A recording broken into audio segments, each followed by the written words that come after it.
evolution of sound.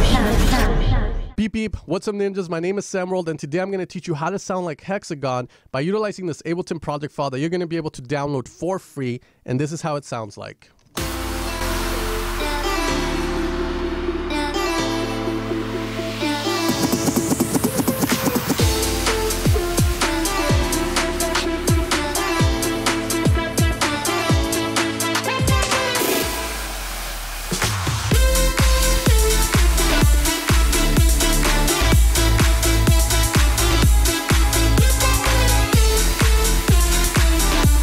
So that's going to be the Ableton project file. Now let's dissect it. The first thing we want to do is look at the grand piano. Now the grand piano is from Ableton itself, and you will be able to find it in the Ableton instrument rack under piano and keys. You're going to go down there and choose the grand piano preset and drag that down. The next thing we're going to apply is a chorus with a lot of feedback. Now we don't want any rate because we just want the feedback effect, which is going to give it that metallic sound that you guys heard.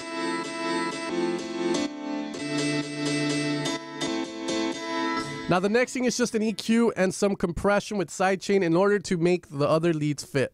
Now the next thing you're going to need is going to be leads that are going to sound together like this.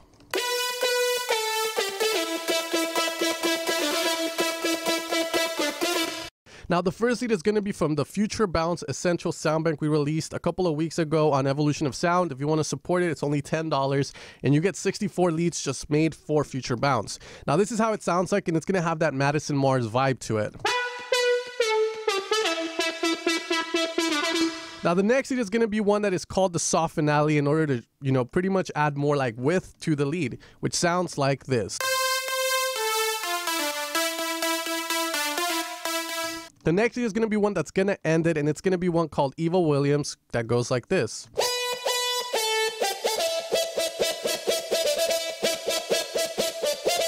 Now after that, you're going to have drums, and you want your drums to have a swing to them, because if they don't have a swing, it's going to sound very boring and very robotic. And the drums sound like this.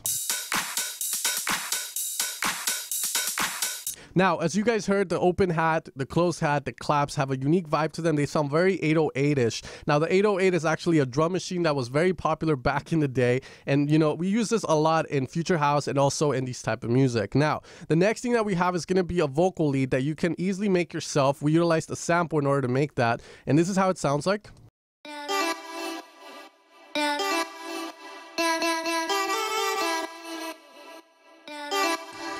And once you have that, the next thing is going to be the bass line, which sounds like this.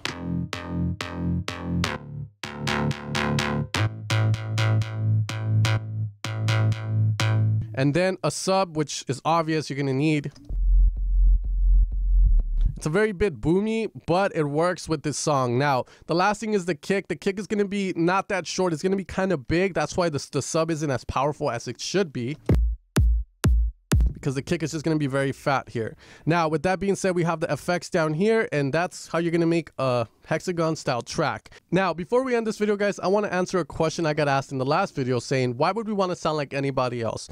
And my answer to that question is going to be, before you can develop your own sound that sounds professional, you first need to understand why all these artists are utilizing the same sounds. And there's a reason for that. Sometimes progressive house needs that progressive saw lead. Without it, it doesn't work. Sometimes future bass is going to need that future bass super saw, or it doesn't work. And sometimes big room is not going to sound as big as it does without that big room kick. This is something that you learn when you're making this type of music. Trust me, you're going to try and mimic someone and you try and change something, you're going to see why they don't do it, because it doesn't work at times. Now, once you figure out why their sound is good, why these sounds work well together, then maybe you can find your own sound by adding your own twist to it or adding your own flavor. Anyways, guys, this has been the video. Hopefully you guys enjoyed this. I'll see you guys next time. Enjoy the project file. Peace out, and I'll see you guys later again for the second time. Woo woo!